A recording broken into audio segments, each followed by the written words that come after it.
संस्कार होगा। कल विमान हादसे में उनकी मौत हो गई थी, जिसके बाद पूरे देश में शोक का माहौल है। सुबह सबसे पहले अजीत पवार के पार्थिव शरीर को काठेबाड़ी स्थित उनके घर पर ले जाया जाएगा। परिवार और करीबी यहां उनको श्रद्धांजलि देंगे, अंतिम दर्शन देखिए किए जाएंगे और इसके बाद अजीत पवार के पार्थिव शरीर को गदिमा सभागृह लाया जाएगा, जहां पर आम लोगों के लिए अंतिम दर्शन की व्यवस्था की गई है। समर्थकों और स्थानीय लोगों को कुछ वक्त के लिए अपने नेता को आखिरी बार देखने का अवसर मिलेगा।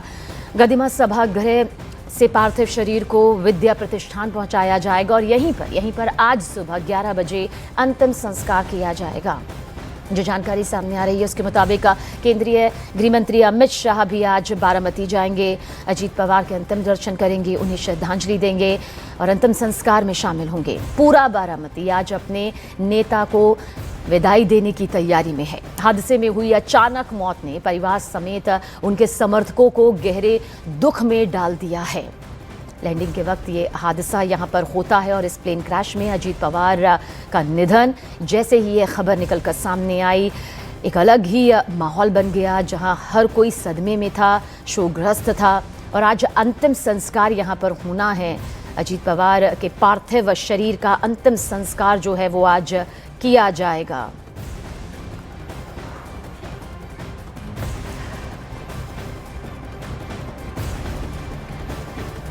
और हमारे सहयोगी विवेक गुप्ता ज्यादा जानकारी के साथ मौजूद हैं। विवेक, यही जानना चाहते हैं कि अंतिम संस्कार की वो कौन सी वक्त यहाँ पर होगा, कौन कौन इसमें शामिल होगा, क्योंकि नम आंखों से जाहिर सी बात है उनका परिवार, उनके समर्थक, उनके कार्यकर्ता आज उन्हें विदाई देंगे। पूरा कार्यक्रम आपसे जानना चाहेंगे।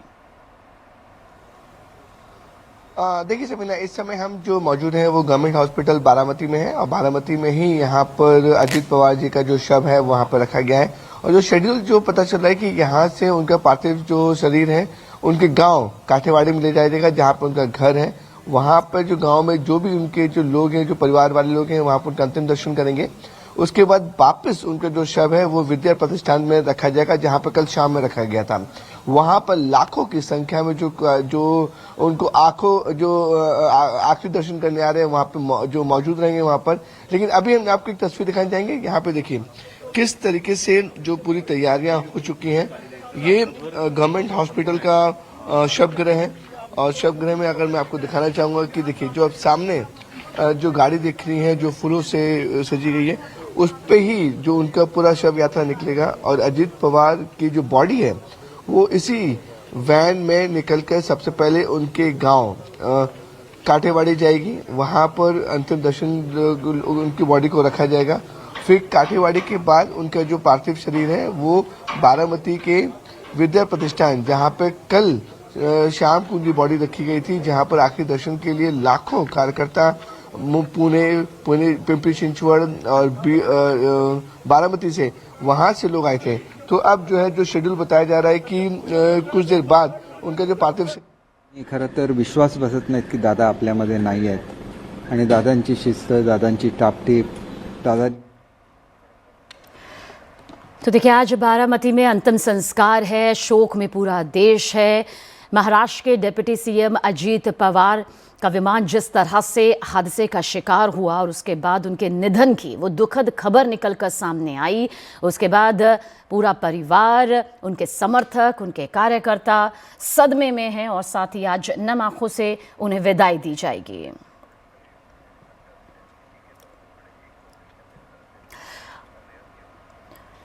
और विवेक गुप्ता हमारे सहयोगी हमारे साथ मौजूद है। विवेक, का आज अंतिम विदाई दी जाएगी अजीत पवार को, लेकिन इस बीच थोड़ा वो सियासी पहलू भी जानना चाहेंगे जो एनसीपी को लेकर, उनके दो धड़ों को लेकर यहाँ पर सामने आ रहा है, क्योंकि जाहिर सी बात है ये वक्त बेहद गमगीन है उनके कार्यकर्ता, समर्थकों और साथ ही उनके परिवार के लिए। लेकिन इस बीच क्योंकि वो एक बड़ी राजनीतिक हस्ती हैं, क्या कुछ उससे जुड़ी आपको अंदर खेमे से वो खबर निकलकर सामने आती है? सभी ने देखिए इसमें कोई डाउट नहीं है। देखिए पॉलिटिकल टर्मोल हर हाल में होगा, लेकिन आज का ये दिन उसकी डिस्कस करने के लिए नहीं, क्योंकि बहुत सारे जो लोग हैं वो इस स्थिति में नहीं है, चाहे उनके कार्यकर्ता की बात करें या फिर महाराष्ट्र के किसी भी पॉलिटिशियन की बात करें, चाहे वो कोई भी पार्टी का हो, वो इस कंडीशन में नहीं है कि आज के दिन वो राजनीति की बातें करें कि आने वाले दिनों में क्या होगा क्या नहीं होगा। एनसीपी गुट के जो शरद पवार गुट है और अजित पवार जो गुट है उसमें मर्ज होंगे नहीं होंगे, तो इस मुद्दे पे आज तो लोग अवॉइड कर रहे हैं बात करने से। लेकिन देखिए ये तो तय है कि पॉलिटिकल टर्मोइल महाराष्ट्र में आने वाले दिनों से 15 दिनों में जरूर होगा। सवाल ये खड़ा हो रहा है कि आखिरकार एनसीपी का अब प्रमुख कौन होगा, एनसीपी अजित पवार गुट को लीड कौन करेगा। जो आ रही है सामने कि उनकी जो पत्नी सुनेत्रा पवार है, सांसद है, राज्यसभा सांसद है, उनको भी कमान दी जा सकती है कि वो पॉलिटिक्स में ऑलरेडी हैं, सांसद हैं, राज्यसभा सांसद हैं, तो हो सकता है कि अजित पवार के जो मृत्यु के बाद जो एनसीपी की लीड जो है वो उनको दे दी जाए। अब ये भी खबरें आ रही है कि क्या शरद पवार और सुप्रिया सुले के साथ सुनेत्रा पवार और उनके बेटे पार्थ पवार और जय पवार साथ में मर्ज होंगे या नहीं होंगे, इसको लिए भी काफी ज्यादा सवाल खड़े हो रहा है। अब देखिए महायुति में 3 पार्टी है महाराष्ट्र में, बीजेपी, शिवसेना एकनाथ शिंदे की और अजित पवार गुट की एनसीपी। अब एनसीपी के प्रमुख जो अजित पवार जी के देहांत के बाद अब सवाल खड़े हो रहे हैं कि क्या एनसीपी महायुति में रहेगी या नहीं जी रहेगी। विवेक, ये सारे तो सवाल जिनके जवाब जाहिर सी बात है आने वाले सियासी भविष्य के वक्त में यकीनन मिल जाएंगे, लेकिन नितिन नवीन को लेकर और साथ ही अमित शाह को लेकर क्या सटीक जानकारी, कब तक वो पहुंचेंगे और किस तरह से अंतिम संस्कार में शामिल होंगे और साथ ही अंतिम दर्शन करने आएंगे। सबने देखिए जो जानकारी हमें मिल रही है कि आज सुबह 11 बजे विद्या प्रतिष्ठान जो बारामती का एक बड़ा ग्राउंड है वहां पर अजित पवार जी का अंतिम संस्कार किया जाएगा। तो अनुमान बताया जा रहा है कि जो टाइमिंग की जानकारी मिल रही है कि 10 बजे के आसपास जितने भी बीजेपी के बड़े नेता हैं या फिर जितने पॉलिटिकल पार्टी के जो बड़े नेता है वो सब 10-9:30 के 10 बजे के बाद वहां पर पहुंचेंगे। ठाकरे फैमिलीज लेट नाइट यहां पर पहुंच चुके हैं, इसमें उद्धव ठाकरे, आदित्य ठाकरे हैं, पवार फैमिलीज ऑलरेडी बारामती में है और बीजेपी के जो सभी बड़े नेता पुणे में रुके हुए हैं क्योंकि पुणे से बारामती जो डिस्टेंस है वो आधे से पौन घंटे का रास्ता है बाई एयर। तो देवेंद्र फडणवीस, एकनाथ शिंदे वो भी वहां रुके हैं और प्रोटोकॉल के तहत अभी देवेंद्र फडणवीस और एकनाथ शिंदे पुणे में, क्योंकि वहां पर गृह मंत्री अमित शाह के जो शेड्यूल है वो 9:30 से 10 के बीच में आने का समय है, तो उनके साथ ही सभी लोग बारामती आएंगे और बीजेपी अध्यक्ष नितिन नवीन भी उसी समय के दौरान पुणे में लैंड होंगे और पुणे में लैंड होने के बाद चॉपर से बारामती आएंगे। तो लगभग 10:30 के आसपास या 10 बजे के आसपास जितने भी बीजेपी के बड़े नेता हैं या फिर सभी पार्टी के जो बड़े नेता हैं वो अंतिम दर्शन के लिए बारामती पहुंच रहे हैं। सबीना, हमारे सहयोगी विवेक गुप्ता पूरी जानकारी यहाँ पर दे रहे हैं कि आज अजीत पवार का जो अंतिम संस्कार है, अंतिम दर्शन है, वो किस तरह से आज एक बड़ी तस्वीर के जरिए सामने आएंगे, क्योंकि विमान हादसा होता है और उसमें अजीत पवार को यहाँ पर खोना एक बड़ी क्षति उनकी पार्टी के लिए, उनके समर्थकों के लिए, उनके कार्यकर्ताओं के लिए, उनके परिवार के लिए और जाहिर सी बात है महाराष्ट्र की राजनीति में की वो कद्दावर शख्सियत। विवेक नज़र बनाए रखिएगा, आगे भी पूरी जानकारी के लिए आपकी तरफ रुख करते रहेंगे। और देखिए अजीत पवार की हादसे में, प्लेन हादसे में जिस तरह से निधन हुआ है उसके बाद पूरे देश में शोक है। बारामती में उनके घर के बाहर देर रात भारी भीड़ देखी गई, जिससे उनके लोगों के बीच काफ़ी लोकप्रिय होने का अंदाज़ा लगाया जा सकता है। परिवार के सदस्य ही नहीं, उनकी पार्टी के नेता और दूसरी पार्टियों के कई नेता भी उन्हें याद करते हुए रोते नजर आए। सीएम देवेंद्र फडणवीस और डिप्टी सीएम एकनाथ शिंदे भी बारामती में उनके घर पहुंचे और परिवार को सांत्वना देते दिखे। पूरे इलाके में माहौल बेहद गमगीन है।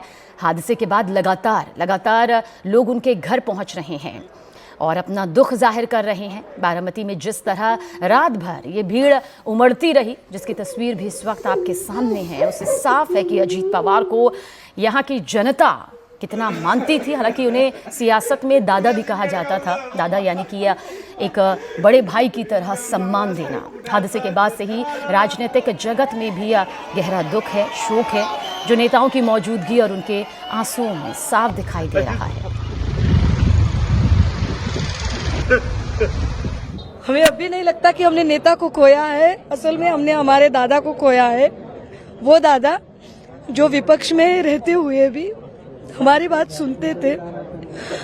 कभी हमने फोन किया और अगर मान लीजिए कि उन्होंने फोन नहीं उठाया, जो हमसे कॉल बैक करके बात कर सकते थे, जिन्हें हम हक से बोल सकते थे कि दादा ये नहीं पटलो तुमसे, और दादा सुन लेते थे, दादा सुनते थे हमारी। दादा हरदम हर बार नहीं अभी जल्दी है, अभी जल्दी है, इतनी जल्दी निकलने की भी इतनी जल्दी वो करेंगे, सोचा नहीं था कभी। देखिए, बारामती में हुए विमान हादसे में महाराष्ट्र के डिप्टी सीएम अजीत पवार का निधन हो गया। हादसे से जुड़ा एक और सीसीटीवी वीडियो सामने आया है। इसमें पहले से भी कल एक सीसीटीवी फुटेज देखिए सामने आया था, जिसमें दिखा था कि कैसे विमान हादसे का शिकार हुआ था।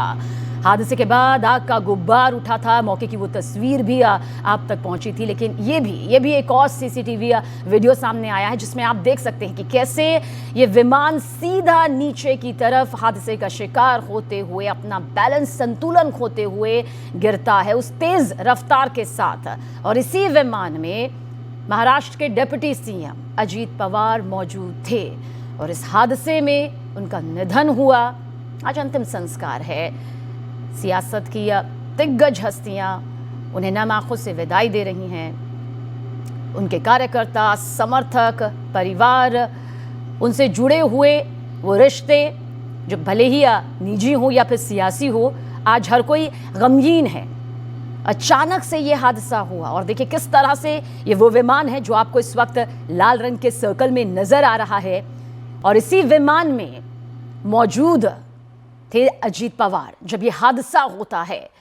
और देखिए कैसे विमान क्रैश का ये नया सीसीटीवी वीडियो ये बताने के लिए काफ़ी है कि संतुलन पूरी तरह से बिगड़ता है और सीधे सीधे ये विमान नीचे की तरफ आता है और तभी धुएं का वो काला गुब्बार नज़र आता है जो हर किसी के रोंगटे खड़े कर देता है। और जब जानकारी हाथ लगती है तो मालूम चलता है कि ये वही विमान था जिसमें मौजूद थे महाराष्ट्र के डिप्टी सीएम अजीत पवार।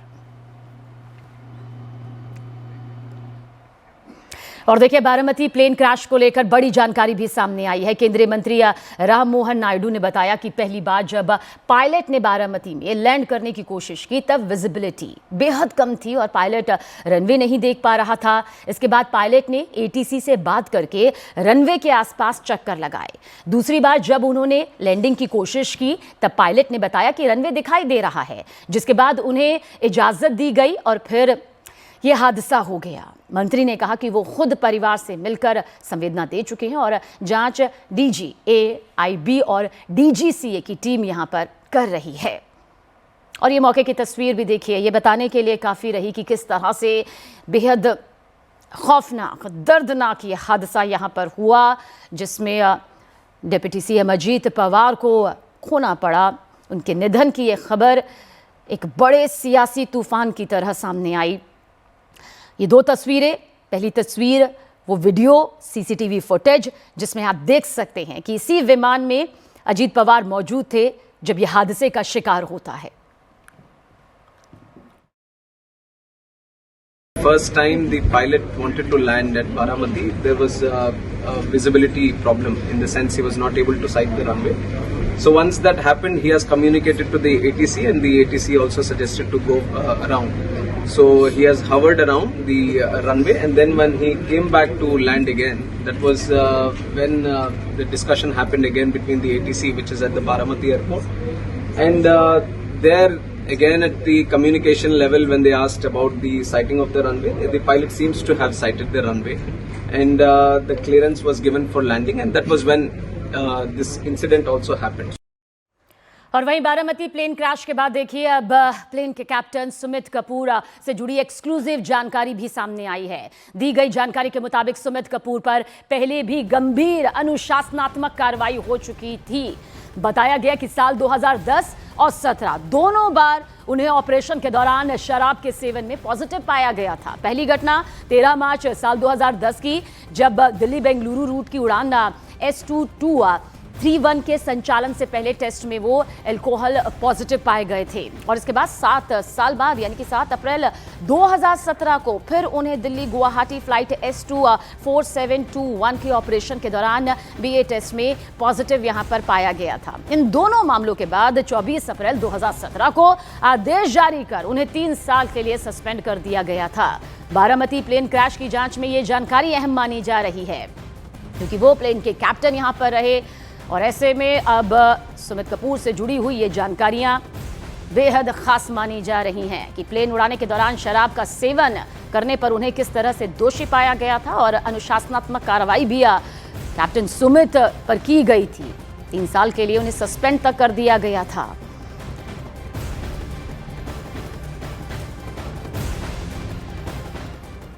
पूरा देश दर्द और शोक में डूबा है, लेकिन घटना पर राजनीति भी तेज हो गई है। पश्चिम बंगाल की सीएम ममता बनर्जी ने इस विमान हादसे को लेकर बड़ा दावा किया है। ममता बनर्जी ने कहा कि अजीत पवार बीजेपी से अलग होने वाले थे और इसी वजह से हादसे पर साजिश का शक पैदा होता है। उन्होंने मांग की कि इस पूरी घटना की जांच सुप्रीम कोर्ट से कराई जाए, क्योंकि उन्हें केंद्रीय एजेंसियों पर भरोसा नहीं है। दूसरी तरफ अजीत पवार के निधन के बाद शरद पवार ने चुप्पी तोड़ी और साफ कहा कि ये एक हादसा है, इसे राजनीतिक रंग देना ठीक नहीं। शरद पवार ने यह भी कहा कि महाराष्ट्र को बहुत बड़ा नुकसान हुआ है और इस कमी को पूरा करना बेहद मुश्किल है।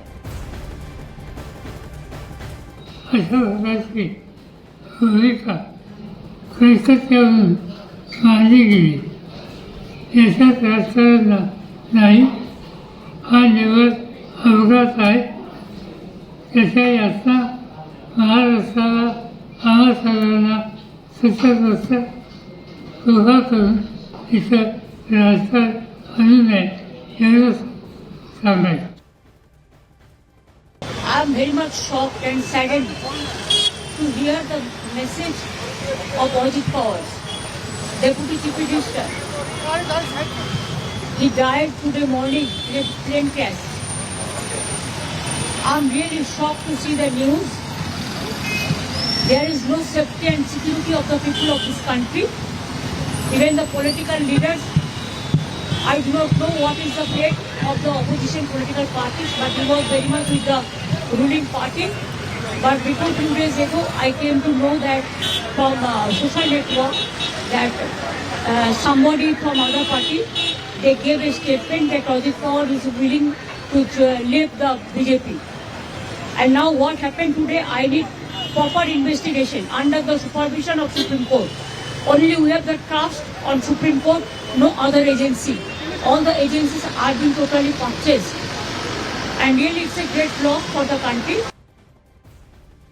तो एक तरफ पूरे राजकीय सम्मान के साथ अजीत पवार का अंतिम संस्कार किया जाएगा, तो वहीं दूसरी तरफ अजीत पवार के निधन पर अभी से सियासत भी शुरू हो गई।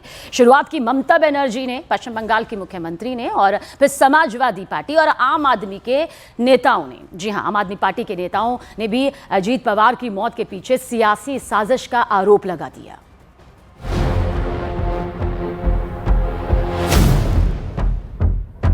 And now what happened today, I need proper investigation under the supervision of Supreme Court. Only we have the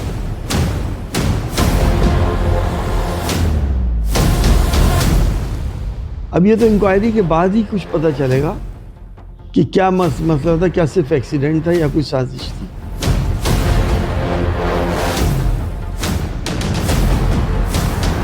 तो इस बात की जांच होनी चाहिए कि एयरक्राफ्ट में कहां से कैसे क्या गड़बड़ी हुई और इतना बड़ा हादसा हुआ। अजीत पवार के निधन के बाद उनके साथ हुए हादसे की जांच की मांग तेज हो चुकी है। विपक्ष के कई नेता उंगली उठा रहे हैं। उन्हें शक है कि अजीत पवार का निधन सियासी साजिश का हिस्सा था। उन्होंने खुलकर बयान भी देने शुरू कर दिए। शुरुआत ममता बनर्जी ने की और अजीत पवार के हादसे में हुए निधन पर यह दावा करते हुए सवाल उठाया कि वो बीजेपी का साथ छोड़ने का मन बना रहे थे। 2 days ago, I came to know that from social network that somebody from other party, they gave a statement that Ajit Pawar is willing to leave the BJP. And now what happened today, I need proper investigation under the supervision of Supreme Court. Only we have the trust on Supreme Court, no other agency. All the agencies are being totally purchased. And really it's a great loss for the country. ममता ने supreme court से अजीत पवार के विमान हादसे की जांच की मांग की, तो समाजवादी पार्टी के नेता एसटी हसन ने भी कुछ ऐसा ही बयान दिया। आम आदमी पार्टी के सुर भी समाजवादी पार्टी के नेता और बंगाल की मुख्यमंत्री से मिलते जुलते दिखे। बहुत ही दुखद समाचार आज सुबह हम लोगों को मिला। देश का एक बड़ा नेता हम सबको छोड़ के चला गया, इस दुनिया से ही चला गया। अजीत पवार जी देश के ही बड़े नेता नहीं थे, उनको खास तौर से महाराष्ट्र में सारी राजनीति के एक्सेल थे, धुरी थे। उनका फॉलोइंग पूरे महाराष्ट्र के अंदर थी। उनके निधन से हमारे देश को बहुत बड़ा नुकसान पहुंचा है। हम अल्लाह पाक से दुआ करते हैं कि उनके परिवार वालों को सब्र जमील अता फरमाए। जब भी कोई हादसा होता है या कोई एक्सीडेंट होता है तो एक एंगल ये भी देखा जाता है कि किसी ने कराया तो नहीं है, कोई साजिश तो नहीं है। अब ये तो इंक्वायरी के बाद ही कुछ पता चलेगा कि क्या मसला था, क्या सिर्फ एक्सीडेंट था या कोई साजिश थी। सबसे पहले तो इस बात की जांच होनी चाहिए कि एयरक्राफ्ट में कहां से कैसे क्या गड़बड़ी हुई और इतना बड़ा हादसा हुआ। दूसरी बात, निश्चित रूप से बहुत ही दुखद घटना है। मैं अजीत पवार जी को अपनी श्रद्धांजलि अर्पित करता हूं और ईश्वर से प्रार्थना करता हूं कि उनके परिवार पर जो ये अपार कष्ट आया है उसको प्रभु सहन करने की शक्ति दे, लेकिन इसकी जांच होनी चाहिए। यानी अजीत पवार का निधन होते ही सियासी पारा भी चढ़ा। विपक्ष ने हादसे के पीछे सियासी षड्यंत्र की आशंका जतानी शुरू की, जिसमें सबसे आगे थी ममता बनर्जी, जिन्होंने हादसे का सियासी कनेक्शन जोड़ने में 24 घंटे का भी वक्त नहीं लिया। और जब सवाल उठने लगे तो बीजेपी के नेताओं ने जवाब भी दिया। हम लोग सब बहुत शोकमय हैं कि इतना बड़ा हादसा सुबह सुबह हुआ है। आज पार्लियामेंट में सब यही बात कर रहे हैं कि कितना ज्यादा सब इसमें जो है, और सब लोग जो है हेलीकॉप्टर से सफर करते हैं, सब तरीके की, ये हम लोग भी इस तरह से ट्रैवल करते हैं। तो इस समय पर इतनी नीच बातें करना, आई थिंक ये बहुत ही, उनको भी थोड़ा तो मतलब संयम अपनाना चाहिए। ममता जी अलग पॉलिटिक्स कर रहे हैं, वो अलग चीज है, लेकिन किसी को जाति क्षति पहुंचाई है उन्होंने।